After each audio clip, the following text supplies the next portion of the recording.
மணியம்மையாரை பத்தி ஒரு தப்பா பேசணும் சார். அவரை மணியம்மையாரை பத்தி தப்பா பேசினா இவ்வளவு கிளம்பி போய் கட்டிருக்கிய என்ன பண்ணுவ? ஜாதிக்காரங்க அடிச்சிருக்காங்க விட்டுறாங்க, நம்ம போய் கை விடுறோம்ல. அதெல்லாம் உண்மை இல்லை. பெரியாரோடு தான் கடைசி காலங்களில் வாவுசி வாழ்ந்தார். இந்தியாவில் முதல் முறையாக ஸ்டார் என்கிற திட்டத்தை கொண்டு வந்து STAR ஸ்டார். நான் சட்டையெல்லாம் போட்டு தான் வாசிப்பேன், சட்டையெல்லாம் ஊத்துட்டு அப்படியெல்லாம் நிக்க முடியாது அப்படின்னு அவர் சொல்றாரு.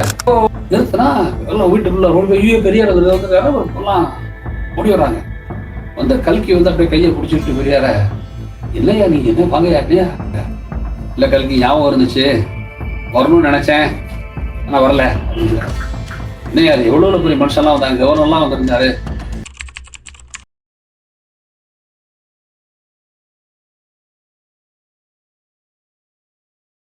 திருவையாறு இருக்கு, தியாகையர் சமாதி இருக்கு. அங்க நீங்க அங்க போயிருப்பீங்கன்னு நினைக்கிறேன். போறோம்னா அந்த போயிட்டு போங்க. இந்த காவிரி கரையில இருக்கும் அந்த சமாதி அவருக்கு. அவர் தான் சங்கீத வித்வான்களுக்கு ஒரு என்ன சொல்றது குருநாதர். அவர் தான் ஃபவுண்டேஷன், அவர் தான் அடிப்படை. அவர் எழுதின சாகித்யங்களை தான் அவங்க எல்லாம் பாடுவாங்க. அவர் உருக ஒரு பாடியிருப்பாரு. அதெல்லாம் சரிதான், அதில் நம்ம ஒன்றும் குறை சொல்லலை, பாடுறாங்க. அந்த இடத்துல ஒரு காலம் வரையிலும் பார்ப்பனர்களை தவிர யாரும் போக முடியாது, உள்ள நுழைய முடியாது. அவங்க மட்டும் தான் பாடுவாங்க. பஞ்சரத்தன கீர்த்தின்னு பாடுவாங்க, உட்காந்துட்டு அவங்க தான் பாடுவாங்க. பார்ப்பனர் அல்லாத யாரும் உள்ளாரே போக முடியாது. இதான் தமிழ்நாட்டோட யதார்த்த நிலைமை. ஒரே ஒரு இசைக்கரையை மட்டும் போனா, நான் TM கிருஷ்ணனை பற்றி பேசும்போது அவனை தான் சொன்னேன், இதே கூட்டத்தில் தான் சொன்னேன். ஒருத்தர் போனார், நான் போய் கொஞ்ச நேரம் வாசிக்கணுங்க, நான் நல்லா வாசிப்பேன், நல்ல ஒரு வித்வான் அப்படின்னாரு. அவங்க நீ வாசிக்கிட்டாங்கய்யா அப்படின்ட்டாங்க. அவர் அப்படி சொல்லிட முடியாது, அப்படிப்பட்ட ஆள் அவர். என்ன அப்படி சொல்ற அப்படின்னா, இல்லைங்கய்யா இங்க வந்து நீங்க யாரு வாசிச்சாலும், எந்த இசைக்கரை வாசிச்சாலும் தம்புரா சுதிக்கு தான் வாசிக்க முடியும். ஏன்னா தியாகையர் தம்புரா சுதி தான் வாசிக்க முடியும். நீங்க வாசிக்கிற கருவிக்கு ஒத்துக்கு வாசிக்கணும், அது வாசிக்க கூடாது, வாசிக்க முடியாது அப்படின்ட்டாங்க. ரொம்ப டெக்னிக்கலா செஞ்சாங்க. புரியும் உங்களுக்கு? நீங்க அவர் இல்ல, நீங்க நான் பிராமின் அப்படிலாம் சொல்லாங்க. இது இல்ல அது இல்ல அப்படின்னு சொல்லிட்டாங்க. இப்ப இவருக்கு என்ன பண்றது? இப்ப ரெண்டு தான் ஆப்ஷன் இருக்கு. ஒண்ணு சரி மாப்பிள்ள வர்றேன், போயிட்டு வர்றேன், அப்புறம் புறப்படணும். அவர் சுதி வாசிக்கணும், அதான் முக்கியம். அவர் என்ன செஞ்சாரு, ஆள் வச்சு தம்பரா வாங்கிட்டு சொல்லி வாசல்ல உட்கார்ந்து நாதஸ்வரத்தை தம்பரா சுதி வாசிக்கிறார். முதல் முறையாக நாதஸ்வரம் ஒரு ஒத்துக்கு வாசிக்கப்பட்ட கருவியை தம்பரா வாசிச்ச பிறகு என்னமா அப்படி சொல்றீங்க அப்படின்னாரு. போங்கண்ணே உள்ளார போங்கண்ணே அப்படின்ட்டாங்க. இப்படி தியாகையர் சமாதிக்குள் உள்நுழைந்த முதல் பார்ப்பனர் அல்லாதவர் TN ராஜரத்னம் பிள்ளை. இந்த சக்தி எங்கே இருந்துச்சு ராஜரத்னம் பிள்ளைக்கு? பெரியார் எப்படி பெரியார் இருந்துச்சுன்னா, இதே செட்டிநாட்டில் ஒரு கச்சேரி, இவர் மாதிரியே ஒரு பெரிய கலைஞர் வாசிக்க போறாரு. இவர் கொடுத்த உத்வேகத்துல அவர் சட்டை போட்டு போறாரு. நான் சட்டையெல்லாம் போட்டு தான் வாசிப்பேன், சட்டையெல்லாம் ஊத்துட்டு அப்படியெல்லாம் நிக்க முடியாது அப்படின்னு அவர் சொல்றாரு. அவன் சொல்லிட்டான், அப்படின்னா நீ போயிட்டு வாயான்ட்டான். பெரியார் வந்து பொதுக்கூட்டம் செய்தி வருது. அவர் பேர் பகர்சாமி, பேர் எனக்கு ஞாபகம் இல்ல. அவர் கூட்டம் பாக்குறாரு. வந்த உடனே என்ன பகிர் வாசிச்சியா அப்படிங்கிறாரு. இல்லைங்கய்யா இது மாதிரி சொல்றாங்க, சட்டை போடக்கூடாதுங்கிறாங்க, நீ சட்டை மட்டும் கழட்டிடாத, உனக்கு எவ்வளவு கச்சேரி காசு கொடுப்பாங்க அப்படிங்கிறாரு. ஒரு 500 ரூபான்னு சொன்ன வச்சுக்கலாம்.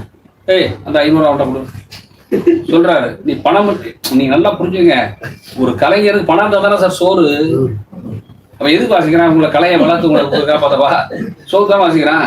இந்த பணத்தை புரியுற, பணத்தை கொடுத்து நீ போய் அவன் பணம் கொடுத்தா வாங்கிக்க, இல்லைன்னா ஊருக்கு போ, ஆனா சட்டை போட்டு வாசிக்கிறேன். இதுதான் பெரியார். அவர் ஒன்றும் பெரிய இசை ரசிகர்லாம் கிடையாது, அவர் ஒரு பெரிய தேர்ந்த ரசிகர்லாம் கிடையாது. ஆனா என்ன நீ புரிஞ்சுக்கணும்னா, யாரா இருந்தாலும் சுயமரியாதை ஒன்று நம்பினார். தனக்கு எப்படி மரியாதை இருக்கு அதே மாதிரி அடுத்தவங்க மரியாதை நினைச்சார்ல. இங்கதான் அவர் வந்து மக்கள்கிட்ட போய் நின்ற இடம். இப்படித்தான் எல்லா சக்தியிலையும் வெல்றாரு.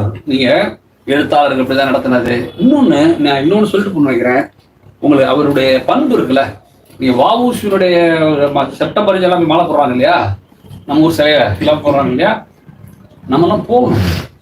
நம்ம என்ன தவறு பண்றோம்னா, யாரோ ஜாதிக்காரங்க அடிச்சிருக்காங்க விட்டுறாங்க, நம்ம போய் கை விடுறோம்ல. அதெல்லாம் உண்மை இல்லை. பெரியாரோடு தான் கடைசி காலங்களில் வஉசி வாழ்ந்தார். பெரியார் தான் காங்கிரஸ் கட்சியுடைய மாநாடுகளில் போய் கலந்து கொண்டு பணமெல்லாம் கொடுக்குறாரு. நீங்க பெரியாருக்கு வஉசி எழுதிய கடிதங்கள் இருக்குல்ல, அந்த கடிதங்களே ரொம்ப முக்கியமான கடிதங்கள். அவரை பற்றி அவ்வளவு உயர்வா எழுதுறாரு வஉசி. அதே மாதிரி பெரியார் அவ்வளவு மதிக்கிறாரு. நீ இப்ப நீ அதே மாதிரி அடிகளார், குன்றக்குடி அடிகளார், நூற்றாண்டு குன்றக்குடி அடிகளாருடைய நூற்றாண்டு, இந்த வந்து குன்றக்குடி நூற்றாண்டு. இது நீங்க அடிகளாருக்கு அவருக்கு ஒரு முரண்பாடு இருக்குல்ல, பெரிய முரண்பாடு. பிள்ளையார் சிலை முடிச்சாச்சு, தமிழ்நாடு ஃபுல்லா ஃபயர் ஆகுது. உடனே அடிகளார் ஒரு தெய்வீக பேரவை பேர் ஒன்று ஆரம்பிக்கிறார், தெய்வீக பேரவை நினைக்கிற ஆரம்பிக்கிறாரு. ஆரம்பிச்சா அது நிறைய பரவலாக கவனிக்கப்படுது. கிட்டத்தட்ட பெரியாருக்கும் அடிகளாருக்கும் ஒரு முட்டாள் மோதல் வந்துருச்சு. தமிழ்நாடு அறிவுலகம் அந்த பக்கம் ஆன்மீகம், அந்த பக்கம் பகுத்தறிவு பிரிஞ்சிருச்சு, ரொம்ப பிரச்சனையா இருக்குன்னு நினைக்கிறாங்க. நெடுஞ்செழிய மாதிரி நம்ம மாதிரி 4 பேர் போய் ஐயா அந்த பிரச்சனை வேண்டாம், நீங்க 2 பேசிடுங்கிறாங்க. ஈரோட்டுக்கு குன்றக்குடி அடிகளா வர்றாரு. எல்லாரும் வந்தவங்க போஸ்ட் 2 பேர் தனியா பேசுறாங்க. பேச 2 பேருக்குள்ள அற்புதமான ஒரு கேள்விக்கு பதில் வந்தது. என்னன்னா, நம்ம ஏன் சண்டை போடணும்? தமிழன் கஷ்டப்படுறான்ல, தமிழன் நல்லா இல்லை, அவனை காப்பாத்து, நீங்க உங்க வேலையை செய்யுங்க, நான் என் வேலையை செய்யறேன், நம்ம ஏன் முரண்படணும் என்ற கேள்விக்கு பதில் தான் அடிகளார் மாறுகிறார். அடிகளார் எழுதுறாரு, அந்த நேரத்துல பெரியார் எப்படி நடந்துகிட்டாருன்னு. அடிகளார் போய் உட்கார்றாரு சேர்ல, இவர் அதே மாதிரி ஈக்குவல் சேர்னு பெரியார் போடுறாங்க. பெரியார் மறுத்துறாரு, ஐயோ சன்னிதானத்துக்கு போற மாதிரி எனக்கு போடாதீங்க, அது மரபுப்படி சன்னிதானம் உயர்ந்தவர் இல்லையா அப்படின்னு சொல்லி அவரை கூட சாதாரண சேர் போட்டுக்கிறாரு. என்ன சாமியா நீங்க உங்க சாமியை பத்தியே பேசிட்டீங்களே, இந்த ஜனங்கள் எல்லாம் அப்படி சூத்திரமா வச்சு உங்க சாமி ஒன்றும் கேட்க மாட்டேங்கிற அப்படின்னு கேட்கிறாரு அவரை. அதெல்லாம் சாமி மேல உள்ள கோளாறு இல்லைங்கய்யா, இந்த பயல்கள் இருக்கிற கோளாறு அவர் சொல்றாரு. இந்த பயலை கொஞ்சம் திருத்துங்களேன் அப்படிங்கிறாரு. இப்படிதான் பேசுறாங்க 2 பேரும். பேசிதான் கிட்டத்தட்ட எந்த இடத்துக்கு அடிகளார் என்ன தெரியுமா உங்களுக்கு? கம்யூனிஸ்ட் கட்சி சேர்ந்த தலைவர் ஜீவானந்தம் இறந்து போறாரு. பாவப்பட்ட ரொம்ப ஏழ்மையில கஷ்டத்துல தான் இறக்குறாங்க. ஆனா பெரிய தலைவர் இல்லையா ஜீவா. அவர் மகளுக்கு திருமணம், இதே திருச்சியில் திருமணம், ஜீவா மகளுக்கு பெரியார் தலைமையில் நடந்துச்சு. பெரியார் தலைமையில் திருமண ஏற்பாடுகளை செய்தவர்கள் அடிகளார் மிக முக்கியமானவர், வாழ்த்துறை பேரறிஞர் அண்ணா. இப்போ உங்களுக்கு காவி, கருப்பு, சிவப்பு எல்லாம் ஒன்று சேர்ந்த கூட்டணியை தமிழ்நாட்டில் அமைத்ததால் தான் இன்று வரையிலும் பலரால் ஒன்று செய்ய முடியல. உங்களுக்கு புரியாது என்னன்னு? அப்போ அடிகளார் சோசியல் இன்ஜினியரிங் அப்படின்னா இதான் சோசியல் இன்ஜினியரிங். நீ ஒரு தனி செக்மெண்ட், நான் ஒரு தனி செக்மெண்ட், அவங்க தனித்தனியா இருக்கீங்க, என்ன நடக்கணும் ஏன் பெருசா? அப்போ நான் சொன்னல விஷயம்னு சொன்னல, இவர் மேல ஒரு எந்த கோபமும் இல்லை. இவர் அடிகளார் அப்பழுக்கற்ற சைவர், சைவ சித்தாந்தத்தின் மீது ஒரு ஆழப்படிய நம்பிக்கை. கடைசி சாகர வரையிலும் அவர் சைவ சித்தாந்தத்தை விட்டுக் கொடுத்ததே இல்லை. அந்த மடத்தினுடைய குன்றக்குடி மடத்தினுடைய எல்லா விழுமியங்களின்படியே வாழ்ந்தார் அவர் எதையும் அவர் குறைச்சிக்கல. அதே நேரத்தில் அவர்தான் இந்தியாவில் முதல் முறையாக ஸ்டார் என்கிற திட்டத்தை கொண்டு வந்தார். STAR star. எஸ்னா சயின்ஸ், டீனா டெக்னாலஜி, ஏன்னா animal husbandry and agriculture. R யாராவது சொல்லுங்க என்னன்னு? Science, technology, animal husbandry, agriculture. A வந்துச்சா? ஆர் என்ன? ரெவல்யூஷன்.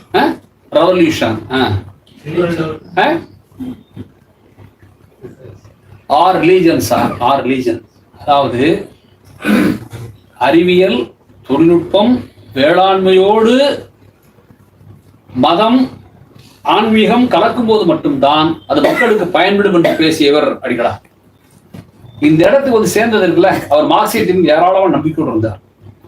நான் படிச்சுட்டு ஆச்சரியப்பட்டேன். அடிகளாருடைய மேசையில இந்த பக்கம் தேவாரம் திருவாசகம், இந்த பக்கம் பைபிள், இந்த பக்கம் குரான், பக்கத்துல காரல் மார்க்ஸ் கேபிட்டல் 4 புத்தகம் வச்சிருந்தார். இப்படியான ஒரு துறவிய, ஒரு துறவியினுடைய வளர்ச்சி இருக்குல்ல, அது பெரியார் பெரிய காரணம் இல்லை அவங்களுக்கு. ஒரு பக்கம் ராஜேந்திரன் பிள்ளை சொன்னேன், ஒரு பக்கம் TM கிருஷ்ணா பேசியாச்சு, இந்த பக்கத்துல குன்றக்குடி அடிகளார். இதெல்லாம் யாருடைய இன்ஃபுளுன்ஸ் நினைக்கிறீங்க நீங்க? காமராஜ் தெளிவா சொன்னார் சார். காமராஜ் ஐயா சொல்லி நான் செய்யறேன்னு. ஐயா நீங்க தான் படிப்பு கொடுத்தீங்க, நான் எப்பயோ அவர் சொல்றாரு நான் செய்யறேன்.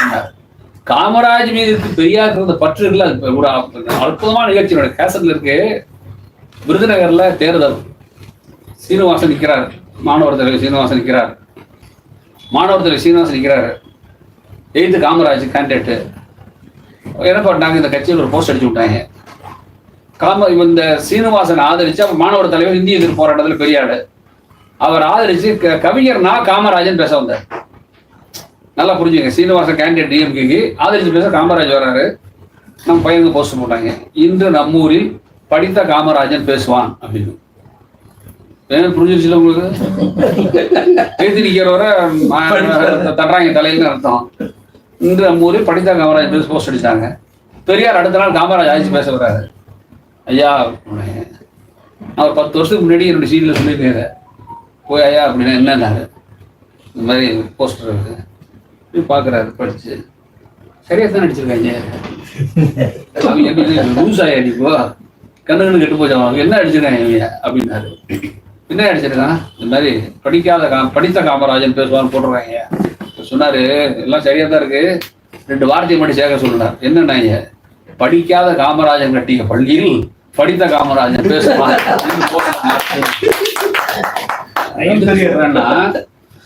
ஆமா, அது ஒரு முக்கியமான விஷயம். கோவப்படுறதுல அவரு யாரை கண்டு சினப்படுவதே இல்லை. விமர்சிக்கிற மன்னார்ல சார் கூட்டம் சார் பேசிட்டே இருக்காரு. கேள்வி எழுப்பாரு. பொதுவா ஒரு ஐயர் ஒன்று கேள்வியா கட்டுறான். பேப்பர் சீட்டு வர சீட்டு பதில் சொல்லிட்டே இருக்காரு. ஒரு கட்டத்துல வெறுத்துட்டாங்க கட்சிக்காரங்க. என்னடா அந்த ஒரே லூசா நினைச்சிருக்கும் போது எழுதுனவனுக்கு பென்சில் உடஞ்சு போச்சு. இவர் என்ன பண்ற, பக்கத்துல பென்சில் வாங்கி ஐயா நீங்க எழுதுங்க, திருப்பி எழுதுங்க. அதுக்கப்புறம் எழுதிருப்பான்னு நினைக்கிறீங்க. நீங்க என்ன என்ன பொருள்னா விமர்சனை கண்டு பயப்படாம சொன்னாங்கல்ல, கடவுள் பிரச்சனை சொன்னாங்க. நிறைய பிரச்சனை செஞ்சாரு.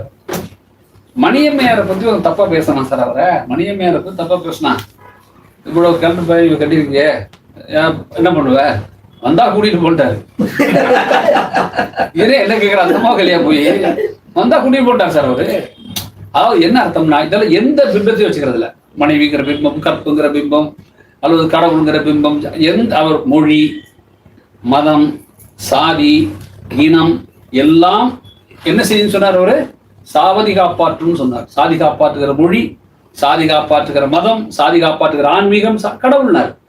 நீங்க அப்ப என்ன புரிஞ்சுக்கணும்னா, அவரு மிக மிக பிராக்டிக்கலா, நான் என்னுடைய ஸ்டேட்மெண்டா சொல்லிட்டு போறேன், ரொம்ப பிராக்டிக்கலா சமூகத்தை பார்த்து ஒரு தியரிட்டிக்கலாக சொல்யூஷன் சொன்னவர்.